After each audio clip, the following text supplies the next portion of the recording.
Ya no puedes hablar de Sinaloa sin ver el contexto mundial. Claro, es imposible hablar de agricultura. De acuerdo. Ahora el secretario, que es más político que productor, y era la crítica que se le hacía, pues entonces la agricultura sigue siendo un tema político por lo que estamos viendo. Claro, siempre lo ha sido. Siempre lo ha sido, es decir, pero el tema es que debe ser de productividad, el tema es que debe ser de otras cosas, es decir, está bien que sea político porque lo que vemos recurrentemente son los productores molestos, enojados, pero además hay productores muy ricos en Sinaloa y hay la gran mayoría que están en ese desamparo del que tú hablas. Ahora bien, el tema climático, el tema de los biocombustibles, que sigue siendo un tema que aquí tarde o temprano se va a volver a tocar, los transgénicos que no han demostrado absolutamente nada para mejorar.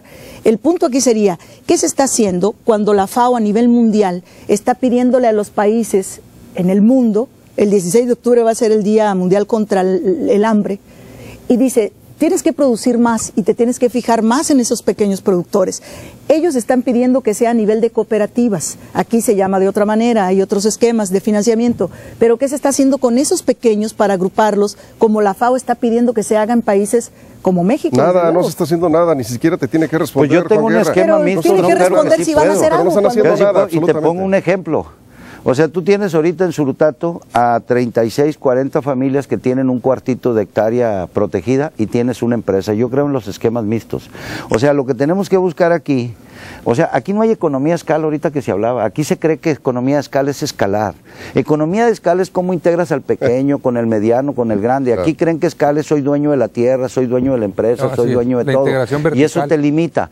Tú como inversionista es mucho más atractivo. A ver, la tierra es tuya, eres socio en esa medida, tienes tu producción, yo la comercializo y cada quien gana su parte. Explícale eso a los grandes productores privados de Sinaloa. Lo tenemos ahorita en Surutato. Que no han hecho más que el negocio de rentar la tierra. Lo tenemos ahorita en Surutato, está Isla Agrícola Bon y están ahí una serie de pequeños productores. Seguramente vamos a batallar, seguramente ni siquiera te voy a decir que todo el mundo va a querer producir, alguno va a decir yo rento, no importa, estamos ensayando nuevos modelos y nuevos esquemas y lo estamos empujando.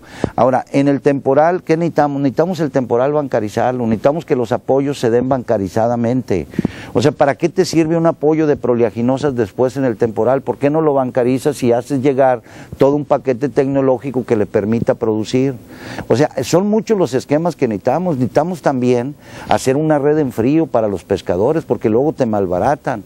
¿Pero cuándo se va a hacer? Pero le estamos avanzando, lo que pasa, ojalá fuera de magia, de que hágase. Hablando de la helada, o sea, y hablando ojalá de la helada. Fuera de magia de hágase ya. Pues no es de magia, es de ahorita estamos, no, es que ya estamos, ahorita ya estamos haciendo cuartos fríos para las cooperativas, estamos en esto que les digo, ya estamos en el asunto, ya le hemos entrado al temporal, o sea, estamos incluso con nuevas opciones. Yo les he dicho, oye, vamos a hacer molinos hasta para que no se desperdicien las cabezas de camarón, vamos a meternos a nuevos cultivos, en los limones está entrando con esa idea, o sea, hay que irle empujando. Yo no digo que no, pero tampoco se va a hacer de la noche a la mañana. Juan Guerra, ahorita decías, es un político. Yo cuando designaron a Juan Guerra como secretario de Agricultura me pareció una buena decisión del gobernador. Es un hombre que tiene experiencia, evidentemente trae toda una trayectoria y conocimiento de cómo se mueve el sistema en sus diferentes niveles. Yo no dudo que no tenga ningún problema para bajar recursos, para meterse a México, a las dependencias. Lo hizo por las buenas y por las malas. O sea, es un hombre que ha tumbado las partes. Que también ha llevado errores consigo, ¿no? En todas esas maravillas que pero tiene la experiencia. El problema de Juan Guerra es los siguientes niveles de la Secretaría de Agricultura, que deberían de ser ahí debería estar el conocimiento técnico, y entonces se tomaron decisiones a la hora. Yo no creo que los problemas de la agricultura los resuelva la Secretaría de Agricultura, pero sí en buena medida creo que no se ha podido avanzar más porque no se tiene un staff de técnicos en esos niveles de subsecretarías y direcciones. Yo no creo que las haya decidido. Porque se pagaron cuotas, ¿no? Claro que no las decidió el secretario de Agricultura. Esos son errores que yo creo que tiene que corregir el gobernador. Pues ya y la agricultura es clave, Andrés, Pati, Jorge, es clave la agricultura. Si no se toman decisiones drásticas en ese sentido, creo que vamos a estar hablando lo mismo. De la helada, ¿no? El año. Un staff que sí ha logrado la Secretaría de Agricultura Federal, ¿no? Con el servicio de carrera, etcétera, ¿no? Que no pues tiene. No, yo creo Mira, que no. Te voy a decir que para mí, si a mí me preguntas y lo digo así, para mí no es virtud, de contrario. O sea, yo sé que he estado en medio de un vendaval y se ha hecho un cliché, oye, como si no tiene tierra y no produce, entonces mal. Para mí es al revés. O sea, cada vez que metas a alguien ahí con intereses, Claro. Así es. o sea, va a orientar las cosas a favor de sus intereses. Y no tiene por qué hacer políticas nuevas, ¿eh? No tiene por qué preocuparse por los altos, Así ni por es. el temporal, ni por los pescadores, ni por los ganaderos. Yo déjenme que les dé resultados. El kilo de carne que estaba a 14 pesos cuando nosotros entramos aquí de becerro en pie, estaba a 28, 30 pesos ahorita. El maíz ya les dije que subió 70%. Entonces, o sea, la leche subió 30% a favor de los productores. Yo lo veo al revés. Siempre que metes a alguien intereses, pues ¿para qué le pides Sí, política? mira, por ejemplo, ¿Para ahorita qué le pides esa desarrollo? tendencia de precios O sea, no es porque nadie haya hecho nada, es una que tendencia no, mundial. por favorcito, No, no, ya estaba así, decisiones claro locales. que Es no. una tendencia Cuando mundial. tú llegaste, no era una compra de monopolio, No, simple en el y caso sencillamente particular de la compraban carne, la carne, podemos era de hablar largo y monopolio. tendido Ah, sobre en la ese carne problema. hay otro Era tema. compra hay de, otro no, tema, no, es porque que, y la exportación leche también genera era compra de problemas. monopolio. O sea, ¿por qué? Porque meten los intereses. O sea, yo por eso te digo al revés, mete políticos que tengan interés en servirle a la gente. Metes a alguien con intereses de servirse a sí mismo, pues eso es lo que vas a tener. Por ejemplo, pero aquí en en la Sinaloa yo también les delegación de diría, la les Zagarpa, encantan los medios, gente oye, que se sirva a sí mismo, secretario, los aplauden. No, hombre. Y es un No, político, ahí sí no, es Juan. un político Pues, y dicen, a oye, menos ese es que haya- político. No, Yo no, se no, las no. ¿Y cambio tú tienes también. identificados de dónde vinieron esas críticas? Vamos a ir a una pausa. No, no, no.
Antes de la pausa estábamos comentando aquí en nivel 5 la concentración de la producción, a veces en algunas cuantas manos, de todos los productos agropecuarios, carne, leche, En todos los renglones económicos. maíz, en todos los renglones económicos, por supuesto.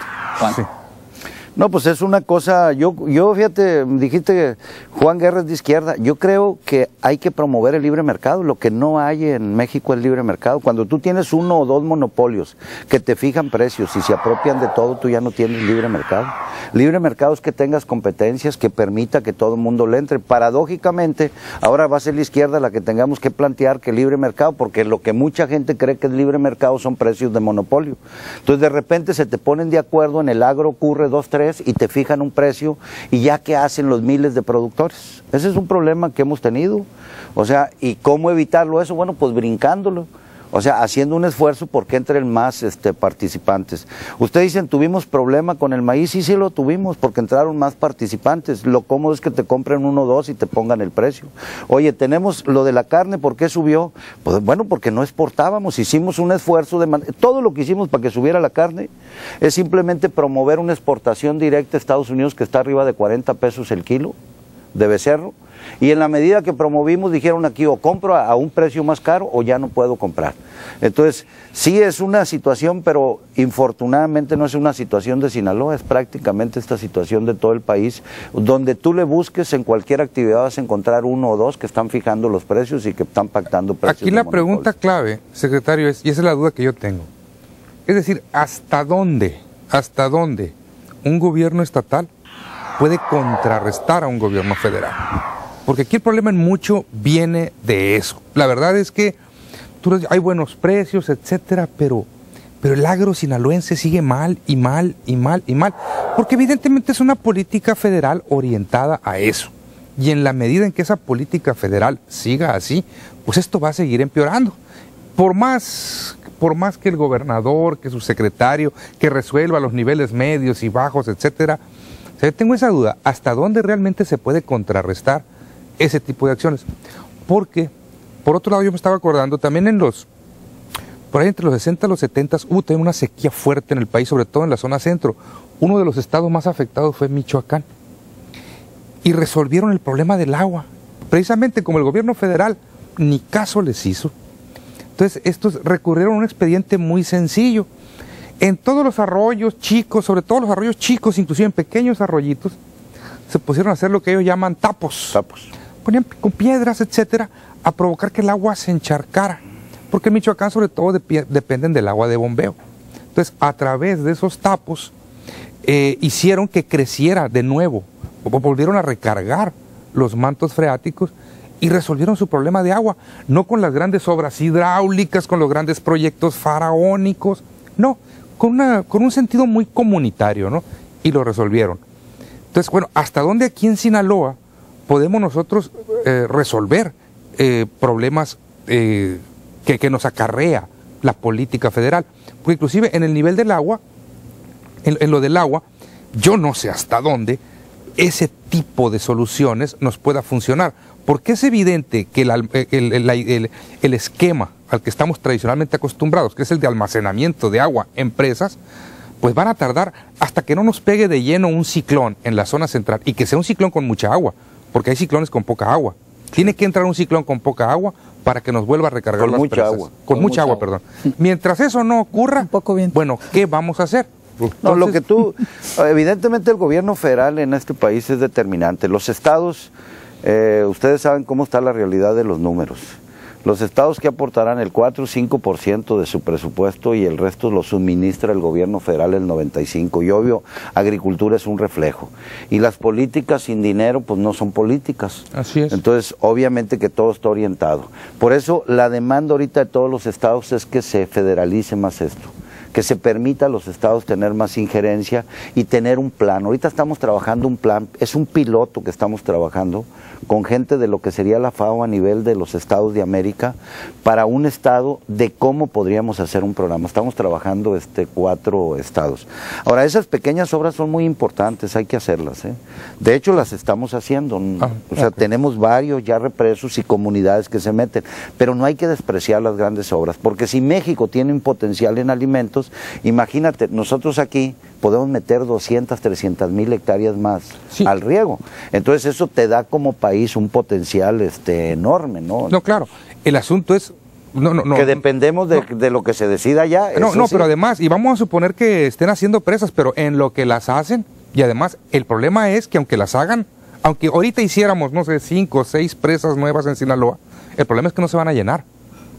O sea, ¿sí me explico? Claro. Entonces, vamos... Ahorita, por ejemplo, a mí se me ocurre, sin ser agricultor ni nada. En este momento. Sí, remitiéndome a la experiencia michoacana, pues, de que, bueno, si no tienes agua en las presas, ok, la tienes abajo. Entonces empiezas a extraerla. No, y de hecho también el manto freático lo vas a bajar. Aquí lo que se trabajaron son pozos, tenemos bastante pozos. De hecho, hoy el 20-25% del agua con la que vamos a regar está de los mantos. Y te la vas a acabar. Estamos permitiendo, sí, pero ahí tenemos que hacer una explotación racional y permitir que se recargue. Estamos también haciendo represos. Y luego tenemos la única presa que tenemos porque no tiene riego, es la Picachos. La presa realmente que vale la pena, la más importante, es el sistema de Piastla.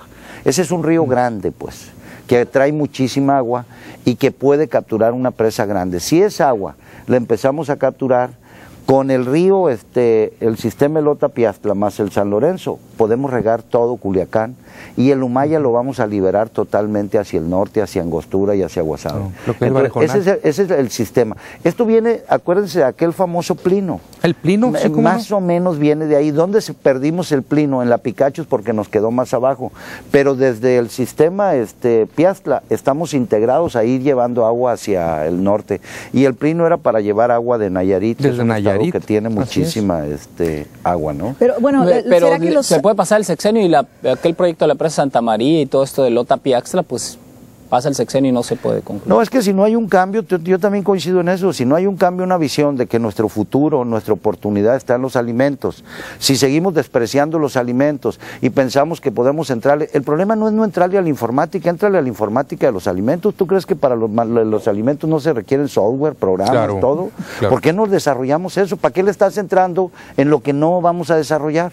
O sea, el problema no es que te metas en la informática, métete en los alimentos y en turismo, pero si seguimos sin saber como país por dónde queremos crecer, que yo estoy de acuerdo, son alimentos, turismo y energía, pues ahí vamos a estarle batallando y vas a invertir acá y deja tú los problemitas de inversiones aquí del etanol que fue poquito y las grandes inversiones que se hacen a nivel nacional pero y quedan como elefantes muertos en ahí. En el caso de los pequeños productores, Víctor ponía también el dedo en la llaga porque se tiene que poner atención en esos pequeños productos. ¿Cómo se está integrando? Tienes que integrar esquemas mixtos. ¿Pero qué están haciendo ustedes, secretario, para integrar esos pequeños? Ahí está el grave problema, ¿no? Víctor dice nada, pero yo te planteo, por ejemplo, ahorita nosotros trajimos compradores de Monterrey para que entraran ahí al Rosario y se haga sinergia. Entonces, ellos le van a comercializar, ellos lo van a capturar en un empaque y los productores. Son pequeños productores. Es una empresa ahí son pequeños productores. ¿Por qué no repiten ese modelo? Ese caso también lo tenemos, lo digo en Surutato. Lo conozco, secretario. ¿Por qué no repiten ese modelo en el resto de la superficie ejidal? Porque yo quiero que haya empresarios para que se repita en todos lados, pero no todos le quieren entrar y no los podemos Todas las obligar. obras hidráulicas, todas las inversiones que vienen en materia agrícola vienen a hacer más ricos a los ricos agricultores de Sinaloa. Más del 60%, me impresionó el dato, yo la verdad es que no lo tenía, más del 60% de la superficie agrícola está rentada. Entonces toda esa gente que sigue viviendo en la miseria y que es dueña del pedacito de tierra no lo ha podido vender o no ha querido vender. Muchos porque no han podido, ¿eh? No, lo vuelven a matar. Pero ¿qué se puede hacer ahí? Es que hay que preguntarnos otra cosa, Víctor, también, o sea, digo, una persona que tiene 10 hectáreas, que toda su vida ha sido ejidatario y que está rentando la tierra, pues también tú dices, bueno, ¿y para qué tienes la tierra? O sea, ¿que no tiene una obligación también el ejidatario en saber hacer producir? Digo, hay que echarle trabajo. No puede competir, no puede competir. No, porque esquemas de financiamiento a los cuales